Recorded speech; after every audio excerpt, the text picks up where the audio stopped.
महाराष्ट्र में राजनीतिक क्षेत्र में काफ़ी उठापटक चल रही है। उस उठापटक को ठीक से जानना और ठीक से समझना बहुत ज़रूरी है। इसलिए उसके संबंध में कुछ बातें निश्चित रूप से आप लोगों के सामने रखना ज़रूरी है। सबसे पहले भारतीय जनता पार्टी की जो सरकार है वो शिवसेना के शिंदे को तोड़कर बनाई हुई सरकार है। महाराष्ट्र के सामाजिक जीवन में जो शिंदे है मुख्यमंत्री, वो मराठा जाति के है। तो इसका मतलब ये है शिवसेना के मराठा बेस को तोड़ने के लिए बीजेपी ने प्लान बनाकर ये सारा षड्यंत्र किया, ऐसा दिखाई देता है। और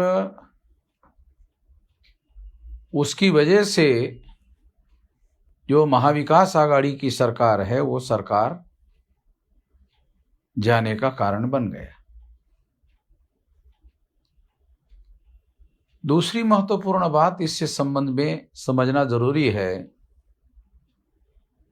बीजेपी ने सरकार तो बनाई, उसके बाद उन्होंने इस बात की समीक्षा की और उनको ऐसा पता चला कि शिंदे को हमने मुख्यमंत्री तो बनाया, मगर क्या शिंदे महाराष्ट्र के मराठा वोटों को बीजेपी को ट्रांसफर कर सकते हैं? तो बीजेपी और आरएसएस के लोगों का आकलन है कि शिंदे मराठा लोगों के वोटों को बीजेपी को ट्रांसफर करने की स्थिति में नहीं है। और अभी तक शिंदे की ये काबिलियत प्रूव नहीं हुई, बल्कि बीजेपी आरएसएस का ये आकलन है कि शिंदे के द्वारा बीजेपी को मराठा वोट ट्रांसफर नहीं किए जा सकते। और गठबंधन में अगर शिंदे को बीजेपी के लोग सीट देते हैं तो बीजेपी के जो सपोर्टर मराठा है या ओबीसी है वो तो शिंदे को वोट दे सकते हैं या बीजेपी उनको ट्रांसफर कर सकती है, मगर शिंदे के द्वारा मराठा लोगों के वोट बीजेपी को ट्रांसफर नहीं हो सकते। यह आकलन बीजेपी के लोगों का, आरएसएस के लोगों का है। दूसरी बात,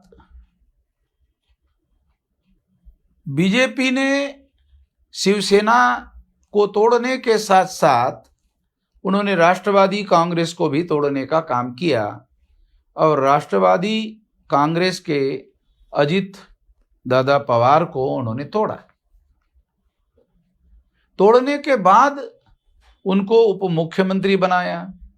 उप मुख्यमंत्री बनाने के बाद जिस तरह की बड़ी बड़ी रैलियां शरद पवार के महाराष्ट्र में हुई, उससे बीजेपी आरएसएस के लोगों को ये मैसेज चला गया कि जो मराठा बेस राष्ट्रवादी कांग्रेस का है वो इंटैक्ट है और अजित दादा के माध्यम से मराठा वोट बीजेपी को ट्रांसफर होने वाले नहीं है।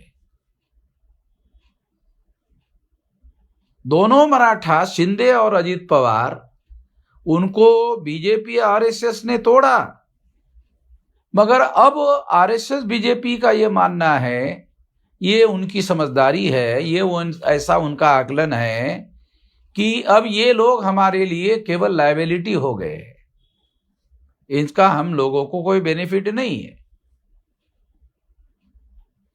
इसलिए आरएसएस बीजेपी ने अपने रणनीति में बदलाव करने का प्लान बनाया है और बदलाव करने का प्लान के अंतर्गत जो अभी महाराष्ट्र में मराठा वर्सेस ओबीसी का झगड़ा खड़ा किया गया, ये आरएसएस और बीजेपी के शिंदे के द्वारा मराठा के वोट ट्रांसफर ना होने की वजह से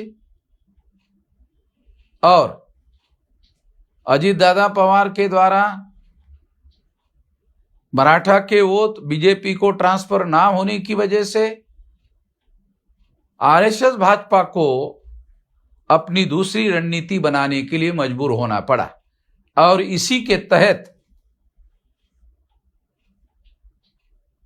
जरांगे पाटिल और छगन भुजबल के बीच में आरएसएस भाजपा ने झगड़ा खड़ा करने की कोशिश की और जिस तरीके से ब्राह्मण बनिया मीडिया के द्वारा बड़े पैमाने पर उसको 24 घंटे महाराष्ट्र में उछाला जा रहा है, उसके पीछे मराठा वर्सेस ओबीसी और ओबीसी वर्सेस मराठा ऐसा ध्रुवीकरण करने की योजना पर बड़े पैमाने पर योजना बनाकर काम किया जा रहा है। और इस काम के लिए खास तौर पर छगन भुजबल को,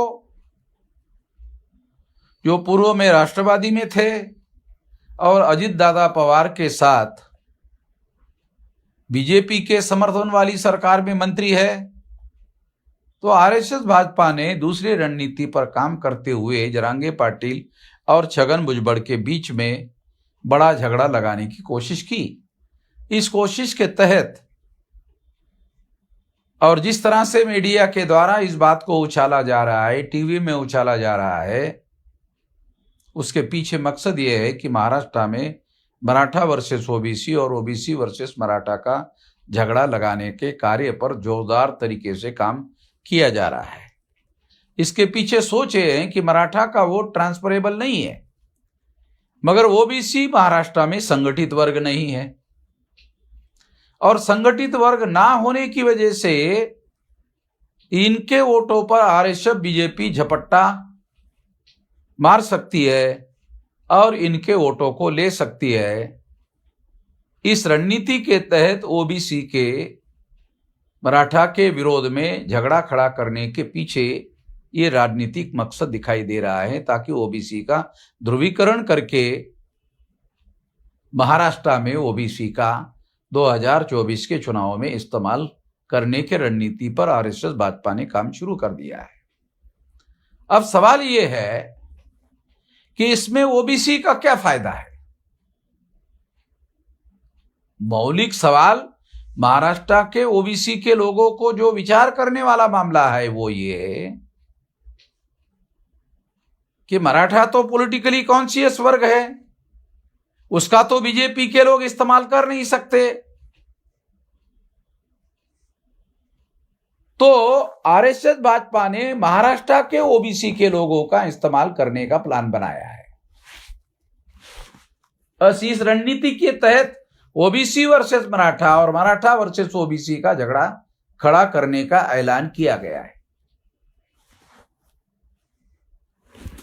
ये बात हम लोगों को जानना समझना बहुत ज्यादा जरूरी है और इसी के अंतर्गत मीडिया वाले जिस तरह से 24 घंटे इस मामले को उछाल रहे हैं, जिस तरीके से इस बात को उछाला जा रहा है,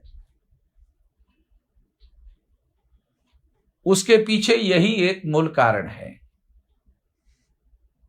और इससे ओबीसी का 2024 के चुनाव में केवल इस्तेमाल होगा और इस्तेमाल होने की वजह से ओबीसी का केवल नुकसान होना तय है।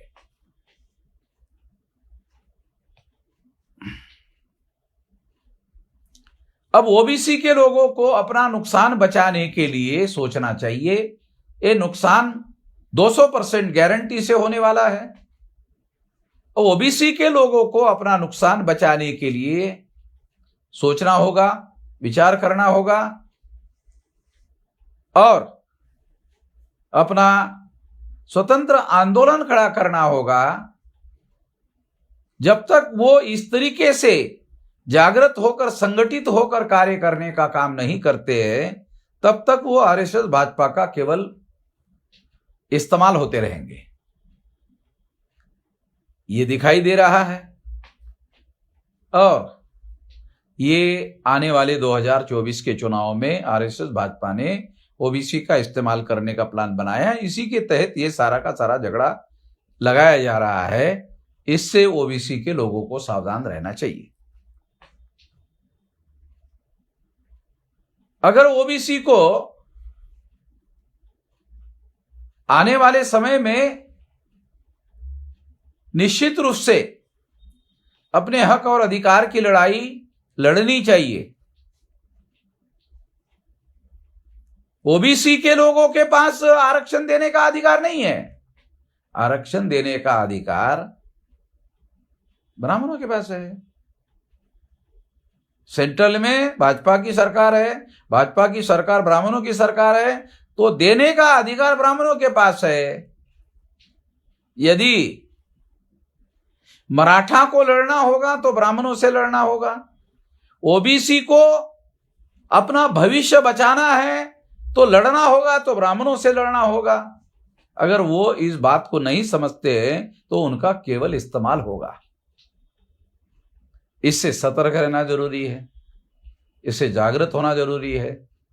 इसलिए खास तौर पर ये बातें मैं आप लोगों को समझाने का प्रयास कर रहा हूं।